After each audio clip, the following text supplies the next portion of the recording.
आदाब नाज़रीन, आप देख रहे हैं गुलिस्तान न्यूज़। 8 बज चुके हैं। उर्दू खबरनामा लेकर मैं आपका मेज़बान गौहर कुछ है आपकी खिदमत में हाजिर। तफसीलात से पहले नजर डालते हैं अभी तक की अहम सुर्खियों पर।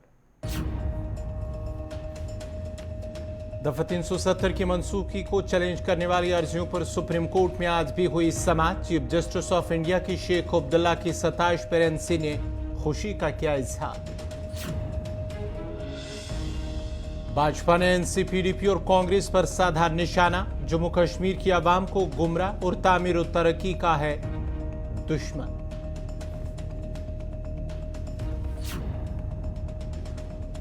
वजारत दाखिला ने ऐवान में एदाद शुमार किए पेश। साल 2021 से अब तक जम्मू कश्मीर से बांग्लादेश सरहद तक 21 शहरी और 2 एहलकार गिरफ्तार। जम्मू कश्मीर में यौम आज़ादी की तकरीबात के लिए एलजी की सदारत में मीटिंग। कई मकामात पर पुलिस के नाके और चेकिंग।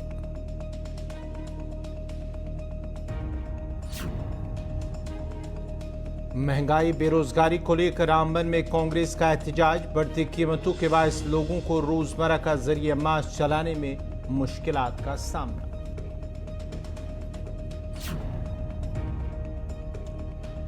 और अब पेश है खबरों की तफसील। सुप्रीम कोर्ट में जम्मू कश्मीर से मुतल्लिक दफा 370 की मनसूखी को चैलेंज करने वाली अर्जियों पर आज भी समाअत हुई है।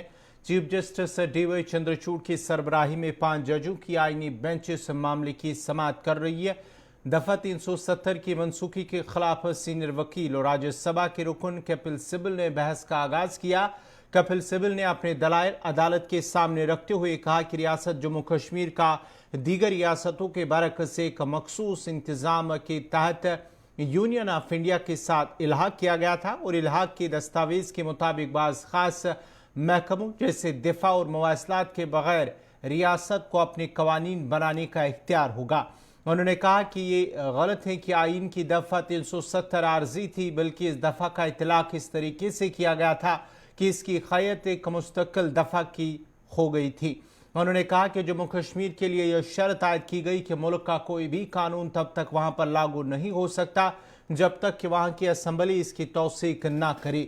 उन्होंने मजीद कहा कि जम्मू कश्मीर का आइन इस बात की तौसीक करता है कि यह खित्ता भारत का हिस्सा है, इसलिए दफा 370 की मौजूदगी से इस रिश्ते पर कोई असर नहीं पड़ता। कपिल सिब्बल ने कहा है कि यूनियन ऑफ इंडिया को इख्तियार है कि वह आइन की किसी दफा में तरमीम करे, लेकिन इसके लिए अहम तरीन शर्त यह है कि जम्मू कश्मीर की आइन साज असम्बली की तौसीक हो। उनके मुताबिक आइन साज असम्बली 1951 से 1957 तक मौजूद थी और इस दौरान इस दफा को ख़त्म करने की कोशिश नहीं हुई।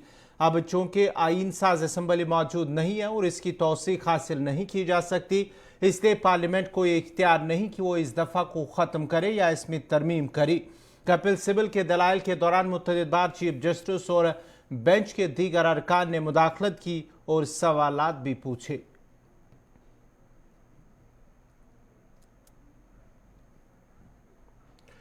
सुप्रीम कोर्ट में दफा 370 की मनसूखी को चैलेंज करने वाली अर्जियों पर आज की समाअत मुकम्मल होने पर रुकन पार्लियामेंट डॉक्टर फारूक अब्दुल्ला ने कहा कि सीनियर वकील कपिल सिब्बल ने अपने दलाइल बहुत सही तरीके से पेश किए हैं और उम्मीद है कि जम्मू कश्मीर और लद्दाख के लोगों को इंसाफ फराम होगा। सुप्रीम कोर्ट में कपिल सिब्बल साहब ने बहुत अच्छी तरह से 370 को डिफेंड किया और इतनी अच्छी तरह से किया कि मैं बयान नहीं कर सकता। और मुझे पूरी उम्मीद है कि ऑनरेबल जजेस of the court and chief justice will take cognizance of that और उम्मीद है कि जम्मू कश्मीर को इंसाफ मिलेगा। वो आज उन्होंने भी कहा है वो पूरा आपके पास आ गया होगा। ये राजनीतिक फैसला है, इसमें ज़रूर इसीलिए तो उन्होंने कहा है कि फाइनल डिसीजन जो होता है इसका ये कॉन्स्टिट्यूशन असेंबली कर सकती है, उसके बाद कुछ नहीं कर सकते। और यही है और हमें खुशी है कि बहुत अच्छी तरह से ये पेश किया गया और हमें उम्मीद है कि जम्मू कश्मीर। इधर भारतीय जनता पार्टी के लीडर आशीष सूद ने नेशनल कॉन्फ्रेंस, पीडीपी और कांग्रेस की नुक्ताचीनी करते हुए कहा है कि उन जमातों ने पहले भी जम्मू कश्मीर की आवाम को गुमराह किया है और आज भी उन्हें गुमराह कर रहे हैं। अपने समर्थकों को ये बताए रखने के लिए कि फाइट इज स्टिल ऑन, कभी उमर अब्दुल्ला और कभी फारूक अब्दुल्ला जी सुप्रीम कोर्ट आ रहे हैं। ऐसी भी बातें कर रहे हैं कि हमें सुप्रीम कोर्ट पे पूरा भरोसा है। होना ही चाहिए। देश के हर नागरिक को देश की सभी संवैधानिक संस्थाओं पे भरोसा होना चाहिए। बहुत दिन हुए एक स्पेशल स्टेटस के चलते खूब मलाई काटी है जम्मू कश्मीर के इन so called mainstream political parties ने, जहां देश की संसद, देश की सुप्रीम कोर्ट, देश के प्रधानमंत्री, इन सब की अवहेलना की है। धारा 370 एक टेम्पररी प्रोविजन था। धारा 370 के इस टेम्पररी प्रोविजन को भारत की संसद ने निरस्त किया है और हर नागरिक का अधिकार है संसद के बनाए हुए कानून के लिए सुप्रीम कोर्ट जाना और बाकी सब मुद्दों को लेकर प्रयास करना। फारूक जी ये प्रयास इसलिए कर रहे हैं कि वो दिखा सके अपने बचे खुचे समर्थक वर्ग को कि हम अब भी लड़ रहे हैं। असल में पाकिस्तान परस्त और हुर्रियत और जमात के उस एलिमेंट को खुश करके अपने सांप्रदायिक वोट को बचाने का ये प्रयास है। वहां के अनेक राजनीतिक दल इनसे अलग, छोटे छोटे दल जो छोटी छोटी जगहों पर राजनीति करते हैं, वे लोग भी इनसे अलग अपने अपने विचार रखते हैं। जम्मू कश्मीर ने 370 हटने के बाद 3 टायर डेमोक्रेसी देखी है। संविधान के 74th अमेंडमेंट का इंप्लीमेंटेशन देखा है। 13-14 जिला परिषदों में विपक्षी दलों के, इन्हीं दलों के जिला परिषद अध्यक्ष हैं, डीडीसी चेयरमैन हैं, जो जम्मू कश्मीर के विकास में रोड़े अटका रहे हैं। और अब 370 की पक्षधरी करके फारूक जी भी ये करना चाहते हैं।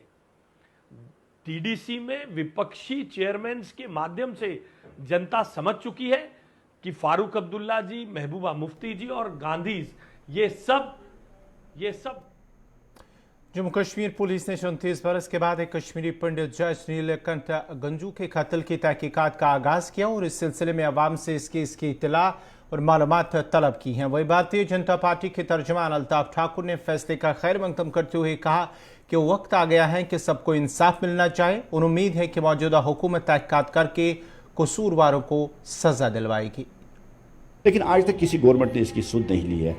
अब जस्टिस नीलकंठ गंजू हो, चाहे टिकलाल टुपलू हो, चाहे और कोई कश्मीरी पंडित हो, जिन्होंने उनका कत्ल किया है, उनको इंसाफ मिलना चाहिए। वक्त का यही तकाजा। और आज की जो गवर्नमेंट है वो जो इंसाफ है उसको पूरी तरह से डिलीवर करेगी। और जो इस दहशतगर्दी के शिकार हुए हैं और जिन्होंने उनका शिकार हुआ, एक बार उनको गिरफ्त में लाना बहुत ज़रूरी है, ताकि एक मैसेज वो सारी चली जाए कि इंसाफ हर हाल में आपको मिलेगा, चाहे वो।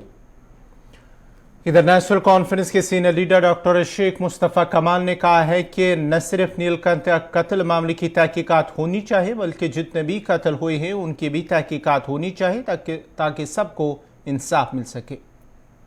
1996 में इक़्तिदार में आई, उनका पहला मुतालबा था कि ये जितनी भी अमवात हुई हैं मिलिटेंसी को लेते हुए बराबर 1999 के हिसाब से 1999-90 की दहाई से जो ये हुई है, ये वाक़ात हुए हैं, इसकी गैर जानिबदाराना तहकीकात और सच्चाई और मफाहमत का कमीशन कायम किया जाए, जिसको ट्रूथ एंड रिकन्सिलिएशन कमीशन कहते हैं, ताकि वो तमाम उन वाक़ात की जांच करे जिनमें बेगुनाहों की जानें गई हैं। इनमें नीलकंठ गंजू साहब एक तरफ से हैं, मुशीरुल हक हमारे कश्मीर यूनिवर्सिटी के वाइस चांसलर थे, वो मारे गए। फारूक अशाई हमारे पूणे जॉइंट हस्पताल के डायरेक्टर थे, वो मारे गए। साउथ कश्मीर के मीरवाइज थे, वो मारे गए। और इसी तरीके से जो है नेशनल कॉन्फ्रेंस के दर्जनों वर्कर, मिनिस्टर मारे गए। तो इस लिहाज से सिर्फ एक शख्स का नाम लेके और तहकीकात का मुतालबा करना, नेशनल कॉन्फ्रेंस ने तो ये बार बार मरकज़ी सरकार से उठाया। नाज़रीन, खबरनामा जारी रहेगा। यहाँ पे छोटा सा तिजारती वक्फा।